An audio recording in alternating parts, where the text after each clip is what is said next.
Pourquoi ai-je préféré la saison 2 de House of the Dragon à la saison 1? Je veux la mort de Aemond Targaryen. Alors honnêtement, je vais le faire à ma manière. C'est clair qu'il y a beaucoup de choses à dire.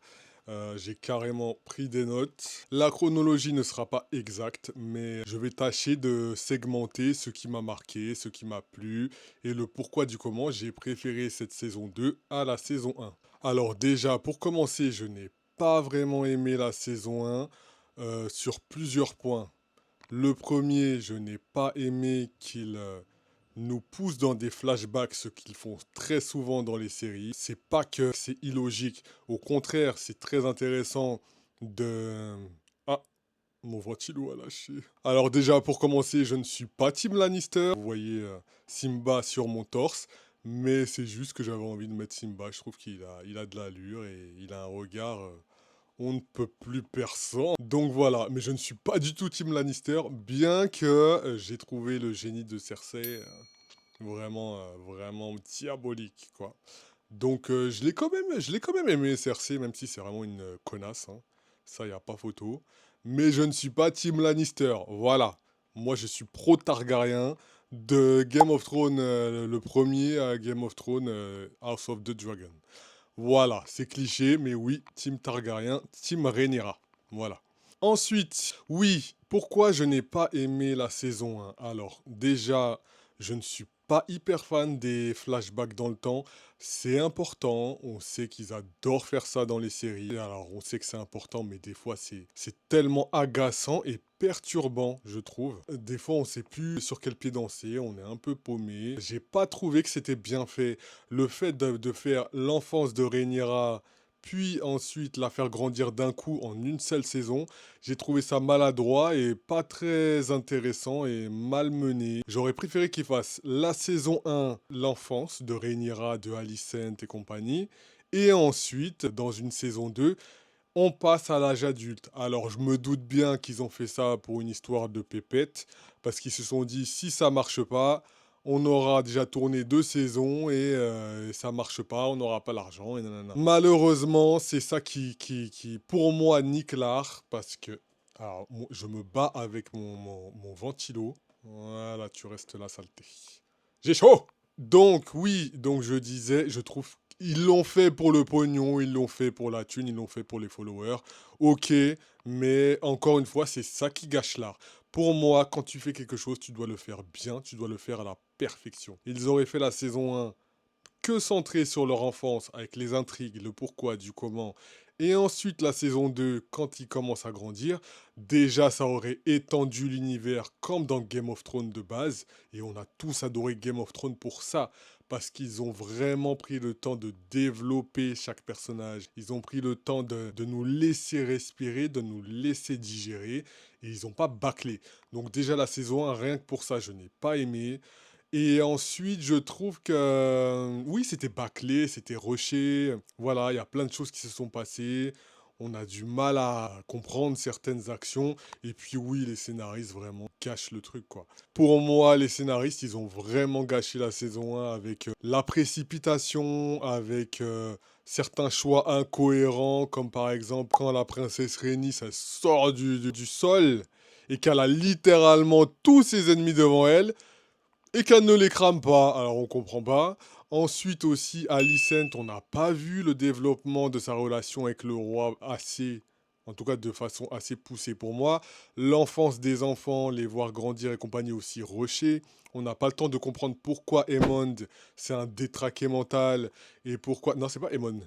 Pourquoi Aegon, c'est un détraqué mental et pourquoi Aemon... On n'a pas assez vu le harcèlement de Aemon. Comment s'appelle la fille? Ilena, pourquoi elle a ses dons particuliers? Pourquoi elle a des visions? Alicent et Rhaenyra, alors on a à peu près compris le pourquoi du comment, parce qu'elle lui a volé son père, quoi. Mais oui, il n'y a pas assez eu de développement. La femme de Viserys, on l'a pas connue, quoi. On n'a pas vu leur relation et on n'a pas compris pourquoi il l'a trahi pour l'enfant prodige. Enfin, oui, on comprend parce que il y a cette espèce d'obsession d'avoir un héritier mâle. Mais on n'a pas vu cette relation. Enfin voilà, tout est bâclé. Le père de Alicent, qui a été la main du roi pendant 3 règnes consécutives. Pourquoi cette soif de pouvoir d'un coup? Pourquoi ces magouilles? Enfin, tout est rushé, tout est précipité. La relation Rhaenyra-Daemon aussi, rushé, rushé. Enfin voilà, c'est pour moi, c'est vraiment trop rushé. Pour ces raisons, et je ne vais pas aller trop loin parce que là on se concentre sur la saison 2, je n'ai pas réellement apprécié la saison 1 qui était vraiment poussée, poussée, poussée. Voilà. Sir Kristen Cole et compagnie, il y en a d'autres et voilà. Maintenant, pourquoi est-ce que j'ai préféré la saison 2 qui est hyper critiquée je n'ai pas compris pourquoi, même s'il y a certains points qui ont été vraiment ce qui était, oui, il y a certains passages qui étaient un peu chiants. On va y revenir, mais c'est vrai qu'il y a eu des passages un peu agaçants, un peu incompréhensibles, mais pour moi, c'est pas aussi insupportable que la saison 1, quoi. Vraiment. Alors, cette saison 2, pourquoi l'ai-je appréciée? Je vais pas voir les points de façon chronologique. Je vais donc prendre les points que j'ai notés qui sont dans le désordre, mais au moins je vous explique le pourquoi du comment. Déjà, on arrive dans un monde où le fils de Rhaenyra a été tué sauvagement par Vagar, qui est le dragon de Aemon, qui l'a subtilisé à Helaena, qui était la femme de Daemon et qui s'est suicidée. Saison 1, on n'a pas compris pourquoi. Elle a perdu un enfant, elle était dépressive, ok, mais c'est pas poussé. Ça semble tellement désespéré et tellement schizophrénique. Enfin, c'est bizarre en fait. J'ai pas compris. Après, je sais que dans les livres, il y a beaucoup plus de détails. C'est pour ça que j'aime l'heroic fantasy parce que justement, c'est des mondes extérieurs à nous. C'est des mondes fantastiques. Il y a des personnages en pagaille. Il y a des explications poussées. On développe complètement la psychologie des personnages, on comprend vraiment bien, et vraiment on s'immerge dans ce monde fantastique, peut-être pas si fantastique, et dans lequel on apprécie chaque minute, et on est vraiment dans la psychologie, dans le développement, dans la maturation, on digère, voilà, un livre, on le ferme, on le reprend, on a le temps de digérer, alors que la série, c'est tac, on t'envoie tout, c'est du pré-mâché, et c'est du contrôlé, coupé, et ça, je n'apprécie pas. Après, c'est le jeu, hein, on n'est pas scénariste, même si on aimerait l'être. Et honnêtement, oui, c'est toujours mieux dans les livres. Et donc, oui, Ilena, là, qui se suicide, là, Ilena, je crois que c'est comme ça qu'elle s'appelle, non? Ilena, ah non, je sais plus. Bref, la fille Valérion Targaryen, je ne sais plus comment elle s'appelle, j'ai oublié son prénom. Et du coup, oui, Luc, le fils de Rhaenyra et du Brun, là, je ne sais plus de quelle maison, est tué par Vagar, le nouveau dragon de Aemond, par mégarde. Il n'a pas réussi à contrôler Vagar, qui est un dragon très ancien, très puissant. Une dragonne, excusez-moi, très ancienne, très puissante et évidemment indomptable. C'est un peu logique. Tu viens à peine de sortir de tes couches culottes et tu veux contrôler un dragon ancestral. Ce n'est pas possible. Voilà. Donc c'est logique. Mais c'est clairement le déclenchement. Et ça, déjà, c'est génial. C'est-à-dire qu'on finit la saison 1 sur ce plot twist et on arrive dans le monde où Luke, le fils, n'existe plus et on a une Rhaenyra dévastée, complètement perdue, à la recherche des preuves. Des preuves de ce qui s'est passé et qui est en train de faire son deuil. C'est poignant, c'est intense et on la voit complètement affligée par la perte de son garçon. En sachant qu'il va y avoir une guerre, on se dit, ma chérie, serre les fesses parce que là, ce n'est que le début d'une longue dégringolade, on s'en doute bien. Donc déjà, ça met un truc et on se dit, ah, qu'est-ce qu'elle va faire? On voit son visage déformé par la haine, par le ressentiment, par la colère en saison 1, et on est en mode, oui, ça y est, On va partir dans quelque chose, l'ampleur va prendre, on va être dans la guerre, là, ça y est, la guerre est déclarée. Guerre qu'elle voulait éviter depuis la saison 1, et malheureusement, guerre qui n'aura d'autre choix que d'être menée maintenant que le jeune prince a été déchiqueté par Vagar. Ce que j'ai aimé aussi, c'est toute cette tension grandissante tout au long de la saison 2. Alors honnêtement, je comprends pas les critiques. J'en ai regardé quelques-unes, après j'ai lâché l'affaire parce que j'ai horreur de me laisser, pas manipuler, mais de me laisser influencer par la vie des autres. C'est stupide. La meilleure chose à faire dans la vie, en général, c'est de se faire son propre avis. Peu importe ce que les gens ils en ont pensé. Dans tout ce que je fais, en tout cas, c'est la règle d'or. Je ne me laisse pas influencer, je me fais ma propre opinion. Pour moi, la tension est constante dans toute la saison 2. Alors oui, il y a des moments un peu plus faibles, ce qui est normal, ça peut pas être du déchiquetage totalement tout le temps, ça peut pas être des combats de dragons constamment. Non, petit à petit, la tension monte, on grimpe des paliers, on grimpe des paliers, on se pose des questions, on est dans l'attente et on digère ce qui s'est passé et ça monte crescendo jusqu'à la dernière goutte où la guerre, la vraie guerre est imminente. Et ça, c'est génial. Franchement, à quel moment tu peux t'ennuyer? Secondo, j'adore les stratégies politique dans les séries d'Heroic Fantasy. Je ne parle pas de la politique en général dans le monde dans lequel on vit. J'ai horreur de ça. Vu les glands qui nous gouvernent, c'est une politique de merde. Mais dans l'Heroic Fantasy, où c'est d'une classe, d'une intelligence, d'une recherche hors du commun, là j'apprécie. Je prends vraiment du plaisir. Les magouilles, les manigances, les retournements de situation. Et là, franchement, on a eu du caviar. C'était génial. Tu es surpris du début à la fin. En tout cas, pour moi, j'ai été surpris. Évidemment, il y a quelques trames que j'ai devinées à force de regarder ce genre de série.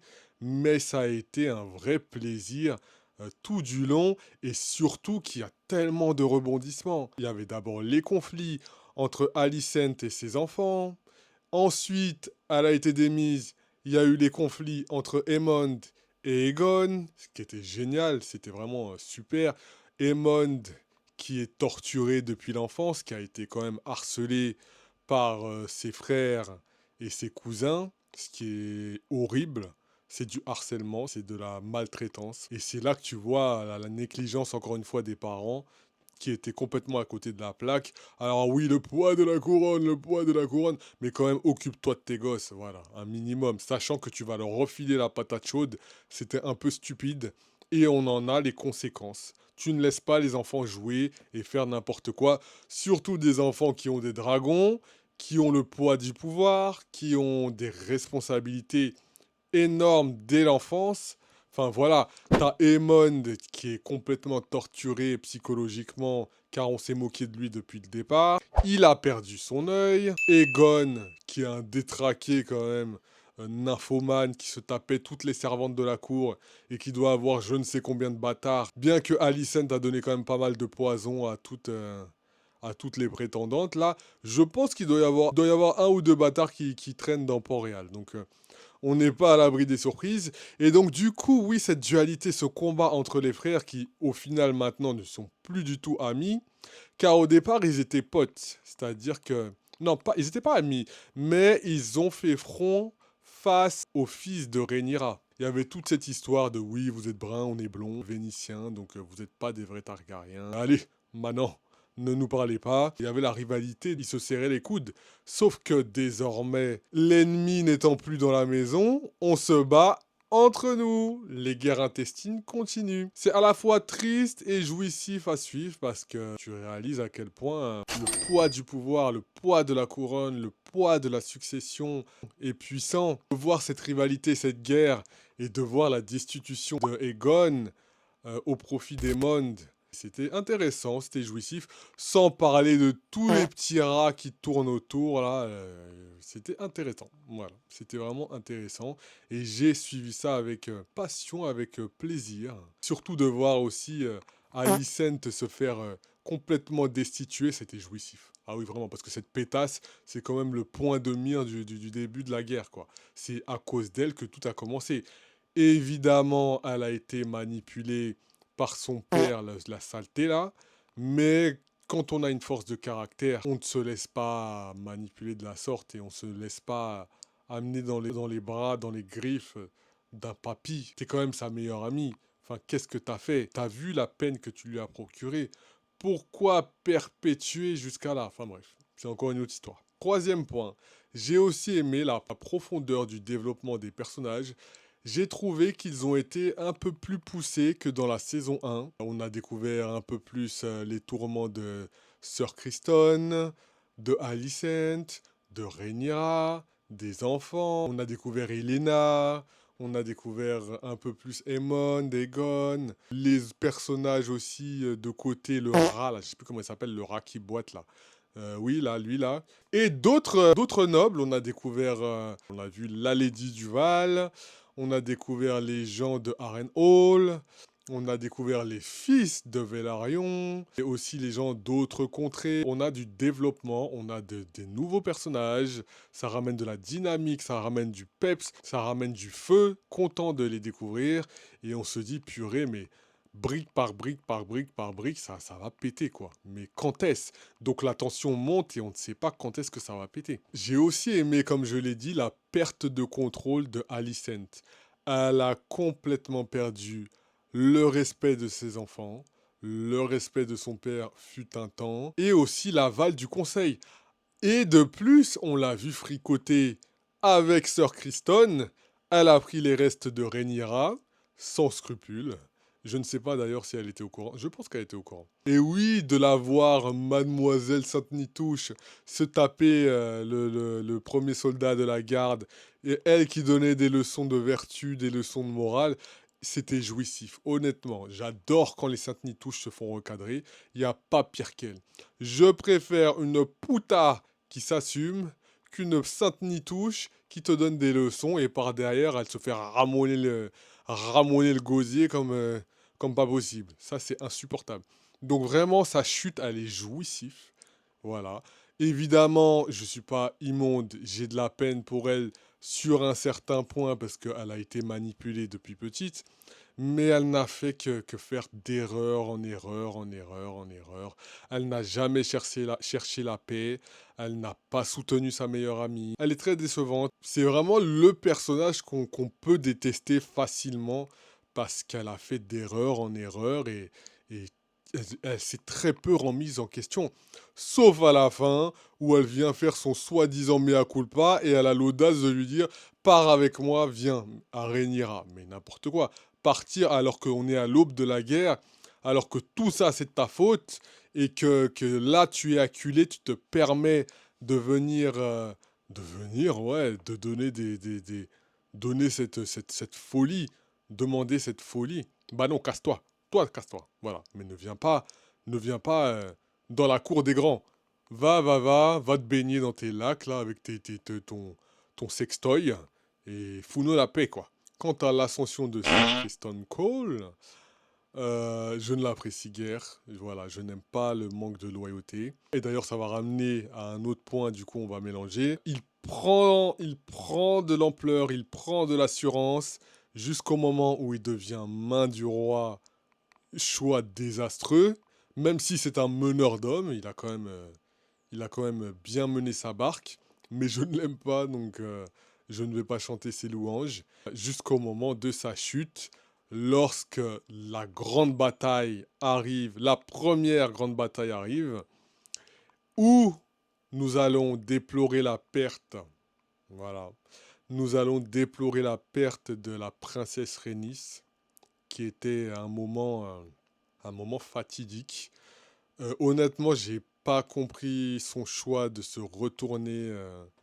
J'avoue que j'ai pas compris son choix. Parce qu'à un moment, lorsque Vagar a attaqué Méléis, le dragon de Rhaenys, et Aegon, alors c'est le bordel. Vagar, voilà, il brûle, il tape, il griffe et compagnie.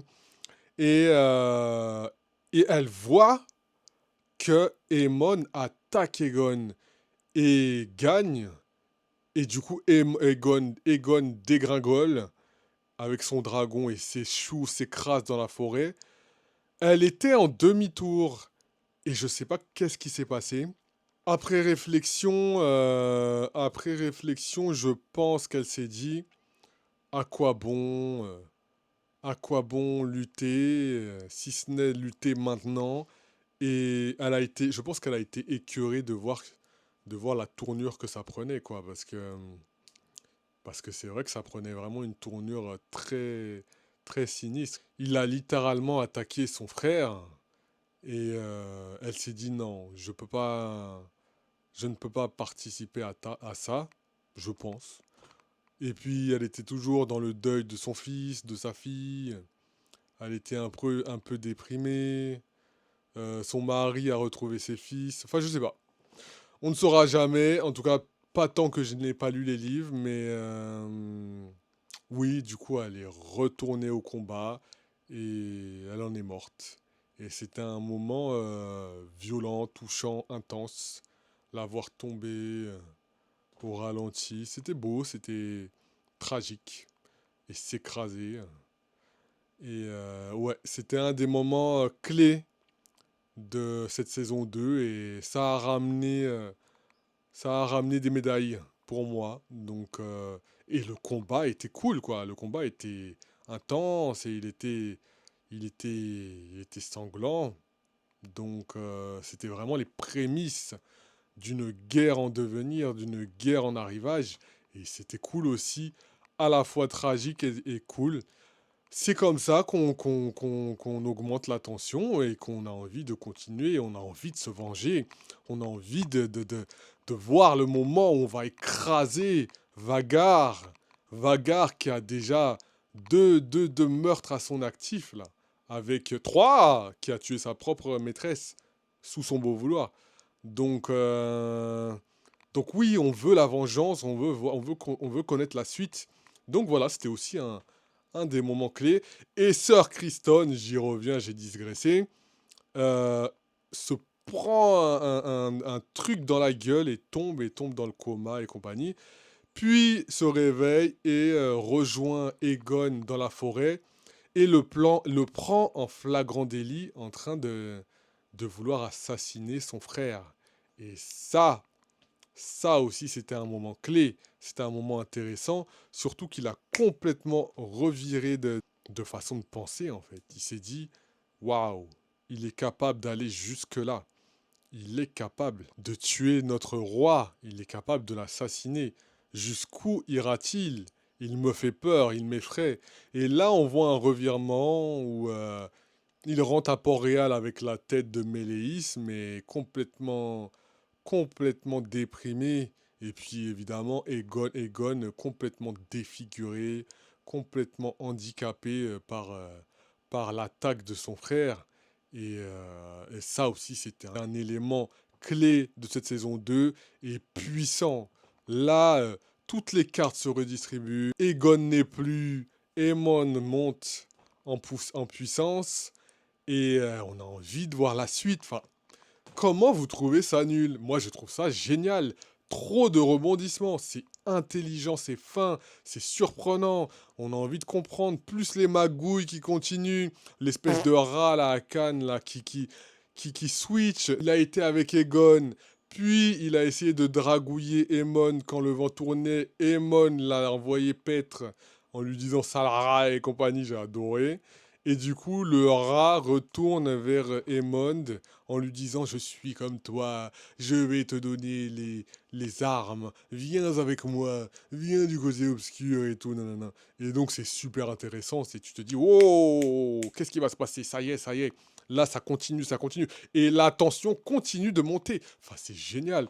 Comment vous pouvez trouver ça nul? Je ne comprends pas. Enfin, voilà. Soit vous voulez que de l'action, des spring, pam, poum, mais si c'est ce que vous voulez, allez regarder Fast and Furious. Enfin, ne regardez pas Game of Thrones. Game of Thrones, c'est du cervelet, c'est du cerveau, c'est de la stratégie, c'est de la magouille, des surprises, des retournements de situation, des morts improbables, impromptus.